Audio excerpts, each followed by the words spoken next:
Retro Ghetto. Hi everybody, welcome back to the Retro Ghetto. So at this point it's a given that I love playing and collecting video games, and one of the questions that I often get asked is what is my favourite genre of video games to play, and until recently I never really had a definitive answer. Whilst there are a few genres I don't tend to favour so much, I never really had one stand out that I could say was my favourite. Until very recently. When I look back at the games that I've played and completed over the last couple of years, there's a definite theme. And that theme is my favourite oxymoron, modern retro. Modern releases inspired by yesteryear, primarily the 16-bit generation, perfect for a 30-something-year-old gamer like myself. And before we get into the games that I've chosen to highlight today, just to clarify, these games do include, but are not limited to, remakes. Not all of these are remasters or reimaginings of older titles. Some of these are brand new IPs. As long as it includes that classic pixelated art design, that's more than enough for me. Right, okay, let's get into the list then. And these games are in no particular order except for the last two, which are the only two that I didn't manage to play until completion. If you managed to complete these games, credit to you, let me know in the comment section. But we are going to be kicking off the list with a game that I very recently finished, and that is Infernox.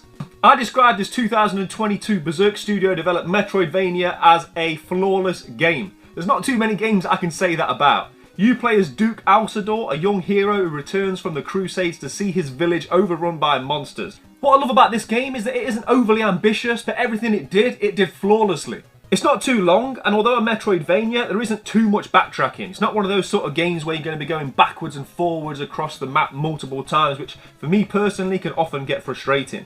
The world that you do have is full of hidden secrets and Easter eggs, and this is probably more of an 8-bit inspired art style, and I would definitely say this is a must play, and it's a great example of a modern retro classic. Like so many of these games on this list, it's very cheap, and I'd highly recommend picking up Infernox.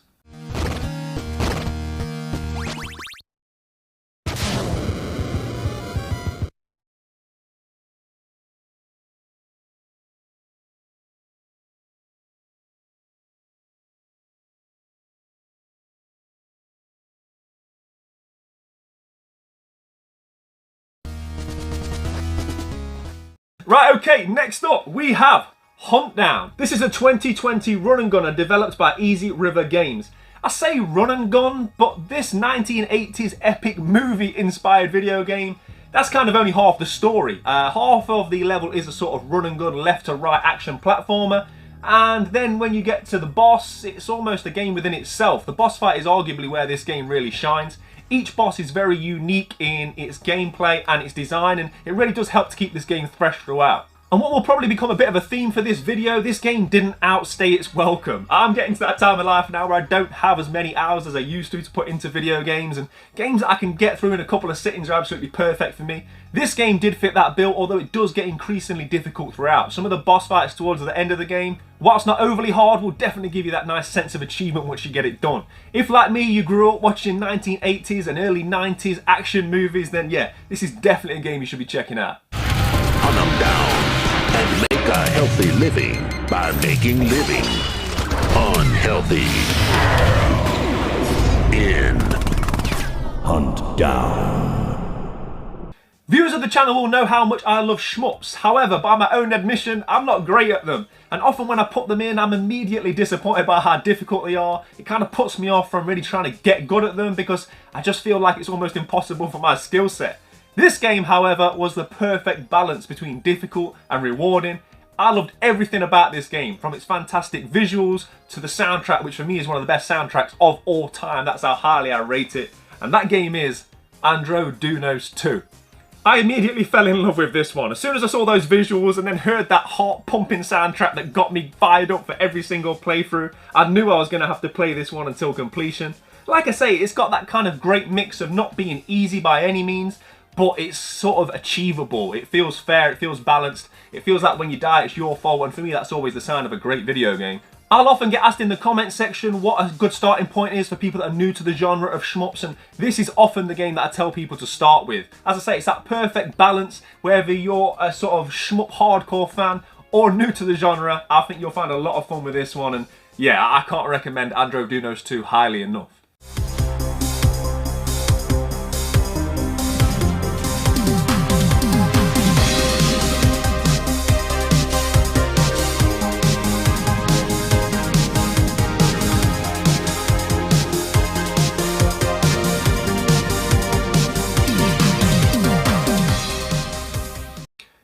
like myself, you grew up in the 90s and you enjoyed the 16-bit era of gaming, you probably enjoyed Super Probotector, known more commonly throughout the world as Contra. And in 2019, what Joy Masher Studios managed to do was develop a Contra-inspired game which, in my opinion, and I don't say this lightly, is better than any of the Contra games in the franchise, and that is Blazing Chrome. This game is basically Contra 3 turned up to 11 in a way that could never have been done on the hardware back in the day. The game follows a resistance group who fight back against a robot army that now rules the world. You know the usual stuff, right? But Blazing Chrome isn't on this list for its story. Blazing Chrome is on this list for its high action, high octane, paced, thriller minute varied gameplay. If you've played this game, you enjoy this game. I've never heard anybody say a bad word about this game. It's difficult. I played through it on the easy setting, so that would be my advice. Start there and then maybe work your way up through the difficulty settings. But yeah, I played this game to completion via digital. At the time, it was a very limited run release physically, but I loved it so much that I just had to have a physical copy of it. And yeah, that for me speaks volumes about how good this game is. And if you haven't played Blazing Chrome, if you can't get a physical copy, who cares? Just get it any way you can. It's fantastic.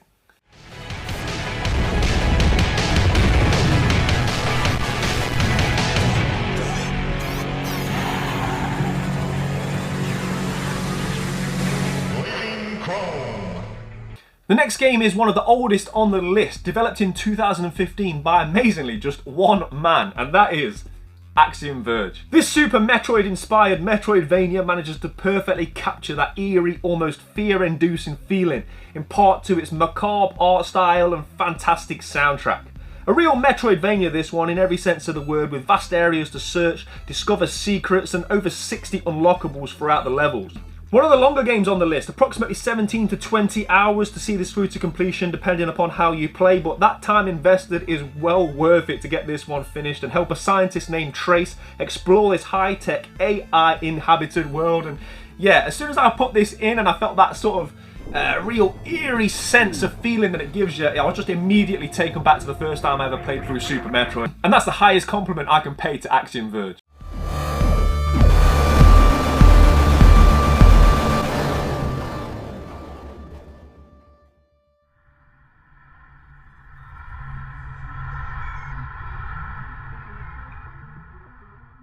Right, okay, this next game is not only the oldest on this list, developed in 2015, but the game which arguably spawned my interest in this whole genre. I think this may be the first game I would class as a modern retro title that I picked up, played, fell in love with, and that game is Shovel Knight. This 2014 Yacht Club developed game needs little introduction. Most people are more than aware of it at this point, and it's been solidified as a classic. This side-scrolling action platformer sees the adventure of the knight and his trusty weaponized shovel, which plays very similarly to the pogo stick in the DuckTales series of games, in which you can sort of jump onto the top of different enemies throughout your playthrough. There are various puzzle elements to this game, and it's genuinely one of the best level designs I've ever seen in any platformer, hands down. Best independent game, best music, best platformer, best game People's Choice. They're just some of the awards that this modern classic received, and if you still haven't played this one, what are you waiting for? Dig it out and start playing.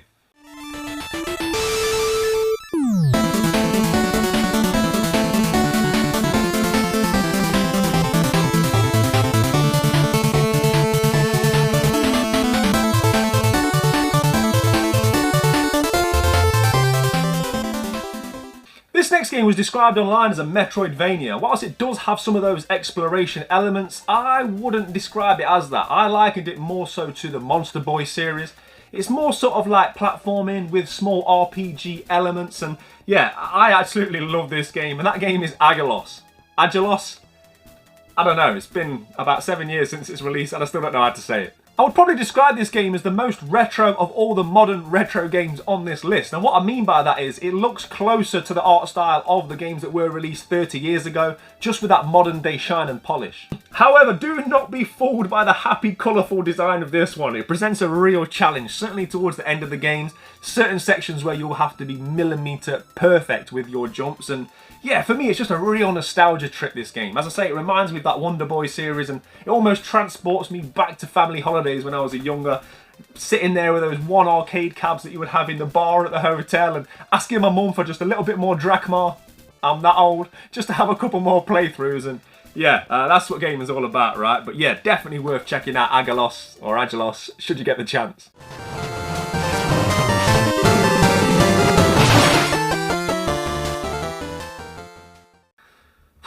Speaking of difficult games, this next game is arguably one of the hardest games I've ever been able to complete, and that is Valfaris. This 2019 Steel Mantis developed action platformer is as brutal as it is badass. You play as Therion, a rock and roll inspired warrior who returns to his home planet, and you guessed it, it's been taken over by demonic habitants that are causing chaos, and not only that, killed his father. You then proceed to blast every living thing in sight over the next 10 very challenging levels. I would say the art style on this one is more accustomed to the 32-bit systems, and whilst I wouldn't say it's the most beautiful game on this list, it's definitely an art style that works with the setting and the tone of this game. And yeah, like I say, if you like a challenge, you like blowing things up in abundance, this game's for you.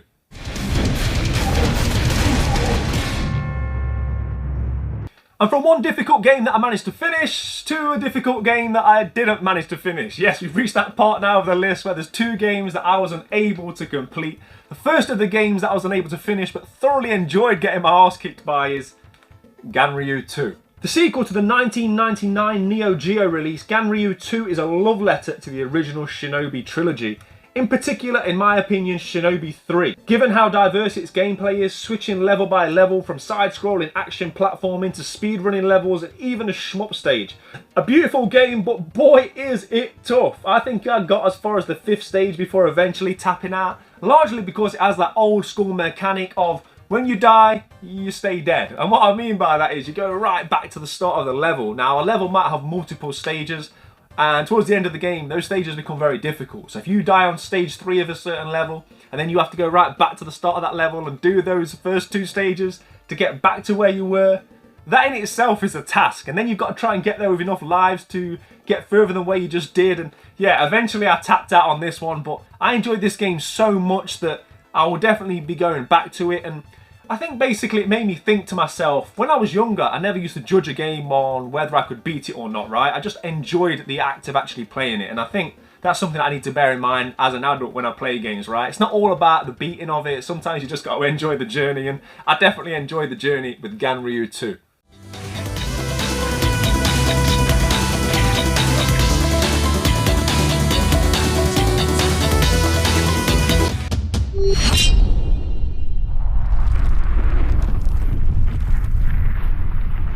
I was so hyped for this next game that I did something that I never do. I downloaded the game digitally before a physical had even been released, and being a collector, that's something I try and avoid doing. But as soon as I saw the intro for this game, I knew I had to play it straight away, and that is Tiny Thor.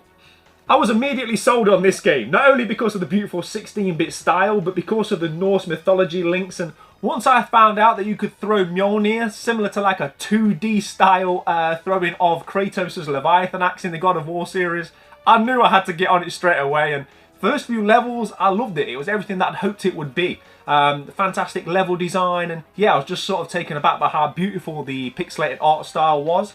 My only complaint about this game is that it gets difficult. In my opinion, too difficult. As the stages go on, you get to that point where every single thing that you have to do has to be millimeter perfect. I've often played games where there are sections where you have to be exact, but on this one, it would take me hours to get from one save point to another, even if they were very sort of close in proximity on the level itself, and eventually it just felt like a grind.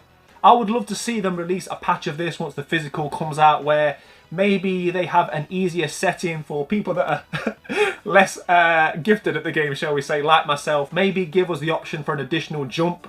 All games have a double jump, right? Maybe give me a triple jump just to help me out a little bit, because yeah, I kind of lost the fun with this one because of how much of a grind it felt. But having said all of that, I think the good outweighs the bad with this game. And once the physical does arrive, because it has been pre-ordered, I'm going to use that as the impetus to jump straight back into this one. And yeah, let me know in the comments if you've managed to finish either Ganryu II or Tiny Thor. And yeah, salute to you if you managed either of those.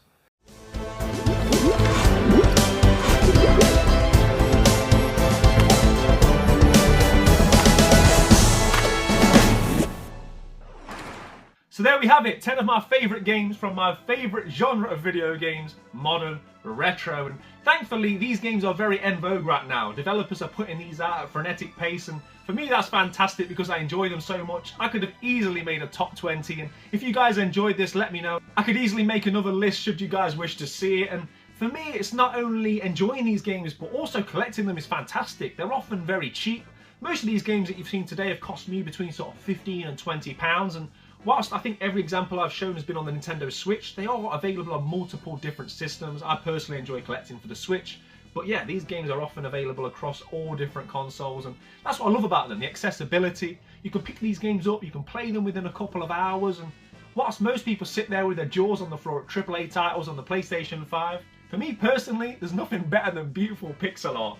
Maybe I'm an old man stuck in the past, but for me that's what it's all about. Enjoying the game and yeah, having that dose of nostalgia alongside it, but with the capabilities that were never available to me as a young boy sat in front of a small CRT TV playing a Nintendo system. But thank you very much for everybody that's taken the time to watch. And let me know if I've missed your favourite off this list. Which modern retro game would you say has to be on this list? And maybe we can look at that in the future, and or share those in the comments so we can all get more ideas of games that we can play going forwards.